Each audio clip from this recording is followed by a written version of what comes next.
Inaprubahan na ng Senado sa ikatlong pagbasa ang across the board na dagdag sa 2,000 pisong monthly pension ng Social Security System o ng SSS. 15-1 ang naging resulta ng botohan para maipasa ang Senate Bill No. 5842 o ang Social Security Act.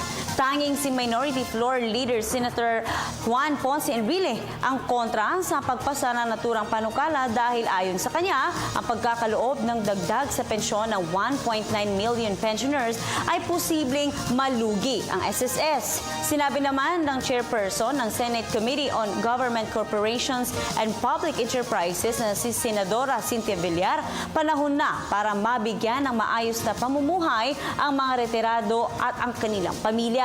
Dagdag pa ni Villar, ang average na 3,169 pesos na natatanggap sa SSS pension ay nasa below poverty line.